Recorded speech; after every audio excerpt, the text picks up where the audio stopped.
Alright, as I said, what we're going to do is we're going to be using an example. And we're going to be making XL jeans here. Alright, so we've got all of our standard information here. You've got your direct materials at $5. You expect it to be spend $5 for every square yard, and each pair of jeans needs 1.5 square yards. So the standard cost is $7.50 of materials. Direct labor, you expect to pay people $9 an hour, and you expect them to take 0.8 hours for every pair of jeans they make. So your just standard direct labor is going to be $7.20 per pair of jeans. Factory overhead, the information is there, and that's all well and good, but in all honesty, I'm not going to focus on it. I'd rather stick with more concrete items as materials and labor.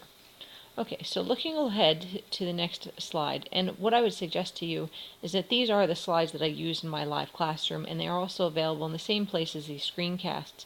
You may want to print this page so that you can reference it as we go along. Okay, so moving along here, what you've got is we've got our actual costs. What actually happened? We made 5,000 pairs of jeans, and these were our actual costs, and these were what we expected them to be, our standard costs. So this was the 5,000 pairs of jeans at $7.50 a pair, which was right here from materials. From the previous slide, we expected $7.50 a pair in materials, and we expected $7.20 a pair in labor. Okay, so that's 5,000 pairs at $7.20 a pair is 36,000. So this is where you are now. What happened here is you actually spent $40,000 and $40,150 on materials. You expected to spend $37,500, so you've got an unfavorable variance here of $26.50. And for labor, you spent $38,500 instead of $36,000. So again, you've got an unfavorable variance here of $2,500. Well, our next step is to figure out why. What happened? Well, materials, we know one of two things could have happened, or both things could have happened. You could have had a quantity variance or price variance, so that's the one we're going to explore first. So let's put these numbers into our formula. We're going to be given a few numbers.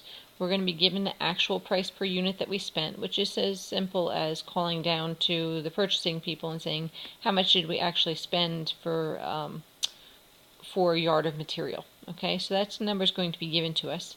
And the other number that's going to be given us is the actual quantity of material that was used. Okay, so the 7,300 square yards number and this 550 per square yard number is given to us. And it'll be given to you in a problem as well.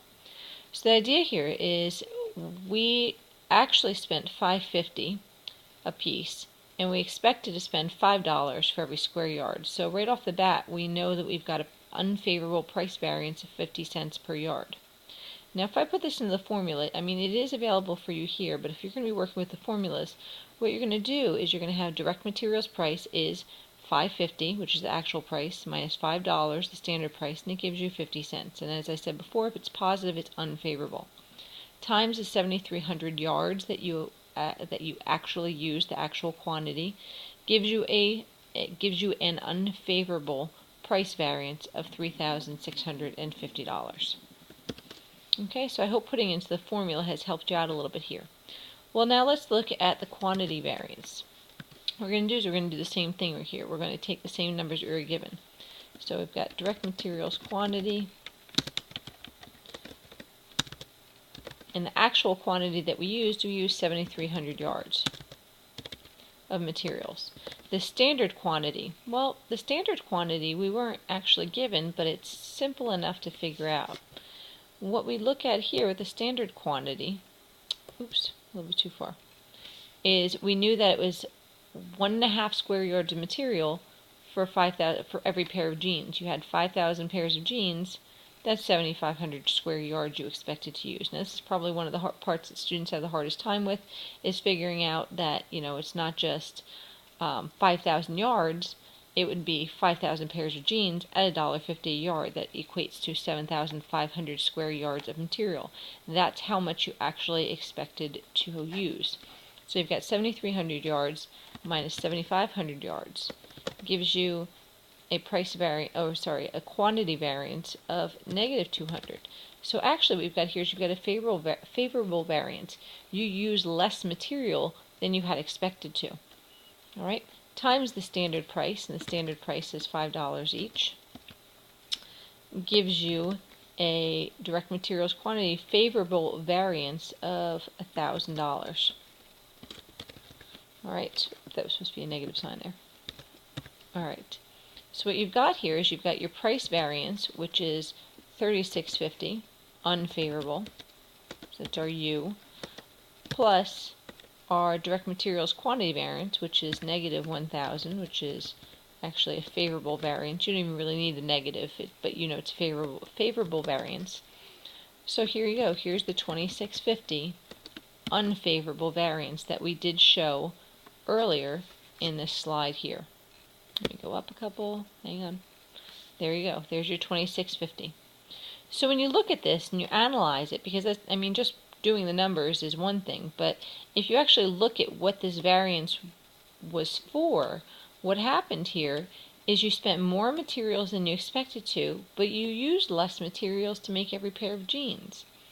So what that might tell me is maybe we used a higher quality product, which cost more money, but we had less waste or less bad material making those jeans. So at the end of the day, it wound up being unfavorable, but maybe we have a better product. Okay, so that's something to consider. All right, so let's look at direct labor variances.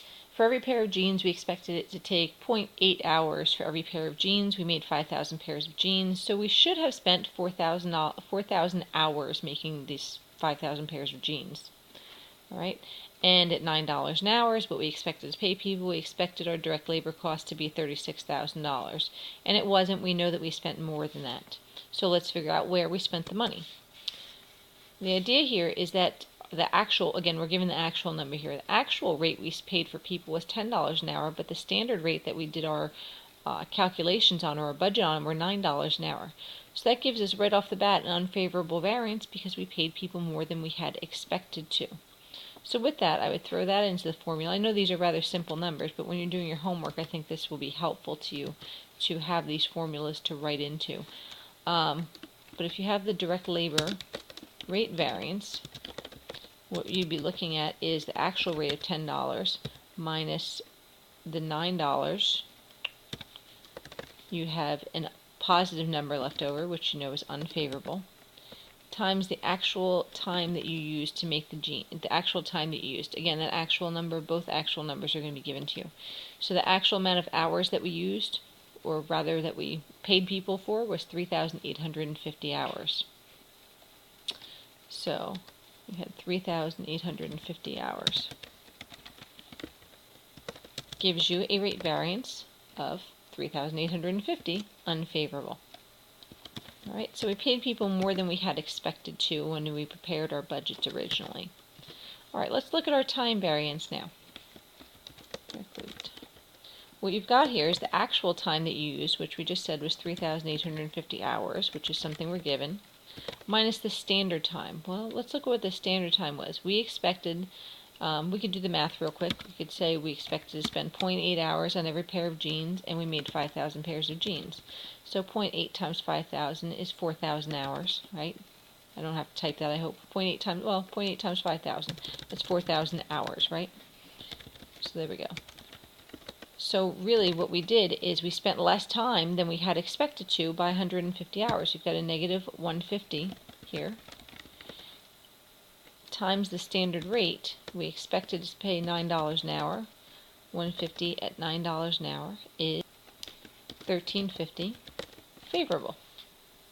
Okay, so now if you look at the two of these together, your rate variance and your time variance, make that red. What you've got is you've got a $38.50 unfavorable variance for rate, and you've got a $13.50 favorable variance for time. Oops, I don't want to write time. Okay. Which comes out to, let's see, $2,500? $2,500 unfavorable variance for total direct labor. Okay, so what does this mean to me? Again, you step back, you know, you've prepared these numbers, but you really have to step back and say, okay, what does this mean now? Well, to me it would mean that maybe we're paying people more money, but they're more efficient, all right? We're paying $10 an hour for people versus $9 an hour, and they're actually taking less time to make each pair of jeans than we had anticipated, Meaning, like I said, maybe you've hired a slightly better class of employee that your average rate is $10 an hour versus the 9 you had estimated. Okay, if that's the case, that's not necessarily a bad thing either, but it does explain your total direct labor cost variance. Okay.